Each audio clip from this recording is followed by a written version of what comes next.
The U.S. Vice President arrived in Ghana with a 12-member delegation made up of ministers of state or secretaries, as well as business executives and other appointees. The meeting with President Akufo-Addo centered on the economy, regional security, and women empowerment. She announced plans by the U.S. government to help the country overcome its current economic challenges. She says the U.S. government will intervene on behalf of Ghana to get debt forgiveness from the Paris Club as part of the IMF balance of payment support. I was honored to host you at the White House in 2021, and then again to meet with you during the U.S.-Africa Leaders Summit last December, and then to be here today to accept the invitation you so graciously offered that I would visit your beautiful country. So thank you for the warm welcome. President Biden and I have made clear that the United States is strengthening our partnerships across the continent of Africa. And we are guided not by what we can do for Africa, but what we can do with Africa and our African partners on this continent. African nations such as Ghana play a critical role in a number of global issues, whether it be the issue of food security, the climate crisis, or resilient supply chains. African voices, including that of Ghana, are critical to global peace and security, including the defense of the United Nations Charter, and African ingenuity and innovation, I am certain, will shape the future of the world. As I begin this week-long visit across the continent, it is wonderful to start here in Ghana. Mr. President, under your leadership, Ghana has been a beacon of democracy and a contributor to global peace and security. Your leadership in particular and personal engagement has strengthened the ties between the diaspora and the continent of Africa. And President Joe Biden and I are grateful to have you as a partner. Our countries share a long history, our people share a long history. As you have mentioned and we have discussed, in 1957, when Ghana gained independence, your nation inspired millions of Americans and millions more around the world. Martin Luther King Jr. and many other Americans were here to celebrate that occasion and to witness the dawn of a new era. And since then, the promise of Ghana continues to draw us near.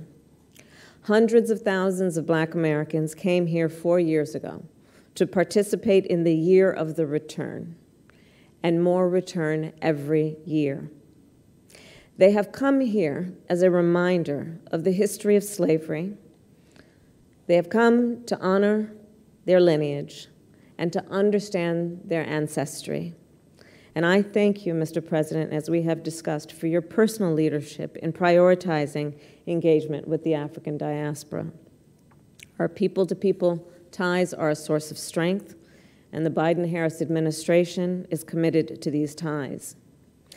As you have mentioned, we have had today, this afternoon, a wide-ranging discussion. We have discussed a number of important topics, including the importance of concepts and priorities such as freedom and liberty, which are, to be sure, at the core of who we are as Americans and who Ghanaians are. Mr. President, you put it well during the State of the Nation a few weeks ago, and I'm going to quote you when you said, "It is important we never forget that democracy is not a static achievement, but a promise that needs continuous nurturing."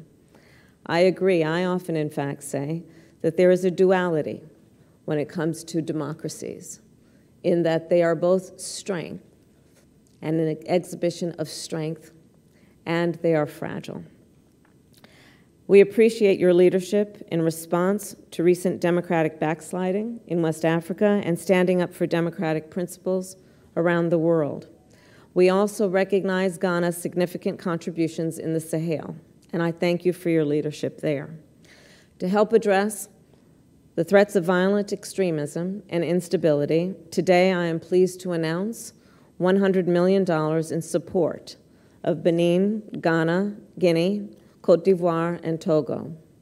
Last week, President Joe Biden announced a strategic plan for coastal West Africa as part of the United States strategy to prevent conflict and promote stability. Today, funding and the announcement that I've just made will help implement that plan and will address security, governance, and development issues in the region. With regard specifically to the economy, I recognize the challenges Ghanaians are facing, especially in the wake of a global pandemic and the disruptions caused by Russia's invasion of Ukraine. We welcome Ghana's commitment to reforming its economy to deliver sustainable and inclusive growth. We support Ghana's engagement with the IMF and will continue to push for all bilateral creditors to provide meaningful debt reduction for countries that need it, including Ghana. We must work together as an international community to ease the debt burden that is facing far too many countries. It is critical to do so, to build long-term economic growth and prosperity, and to increase U.S. investment, a key priority for our administration, and in particular, private sector investment. Our partnership with Ghana is already strong, and today, Mr. President, I believe we strengthened it even more. Another issue that dominated discussion was the LGBTQ right, with the current legislation in Parliament. President Akufo-Addo told journalists that the current bill will meet the aspiration of all when passed. We don't have any such legislation here in Ghana. A bill has been proposed to the Parliament of Ghana, which has all kinds of ramifications, which is now being considered by the Parliament. It hasn't been passed, so the statement that there is legislation in Ghana to that effect is not accurate. No legislation. The bill is going through the Parliament. It's going through the Parliament. The Attorney General has found it necessary to speak to the committee about it regarding the constitutionality or otherwise of several of its provisions, and the Parliament is dealing with it. At the end of the process, I will come in.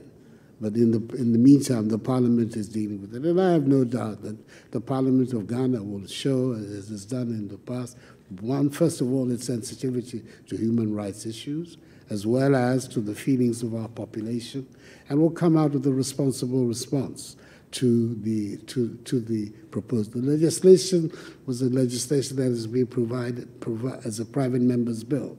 This is not an official legislation of the government, but it is one that has been mooted by a handful of private members. So we will see what the final outcome of it. But my understanding from a recent discussion I had with the chairman of the committee, the substantial elements of the bill have already been modified as a result of the intervention of the Attorney General. We will see what the final outcome will be, and that is the stage at which I will also have the opportunity to prevent. As far as the presence of Wagner is concerned, we're concerned about it. We made clear our concerns because, first of all, it raises the very real possibility, which is one that we need all of us on the region and the continent to be aware of, that once again our continent is going to become the playground for great power conflict. Because one group of people coming, whether they are an official or an unofficial group, all of us know the realities of what's going on.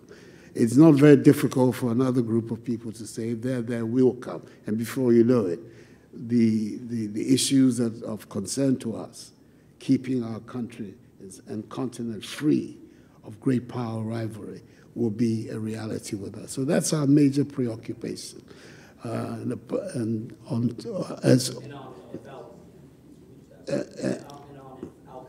Yes, but in any event also, we want to be in a position to resolve our own security problems ourselves, as much as possible without the intervention of foreign troops.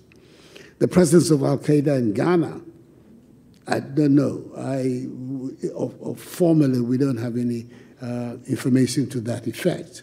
It may well be that there are cells, etc., already in the country, but those are matters that the security agencies are very much on top of. And we're hoping that there will be no Al-Qaeda presence in Ghana. That has to be the wish of anybody who is a friend of this country and who wishes the Ghanaian people well.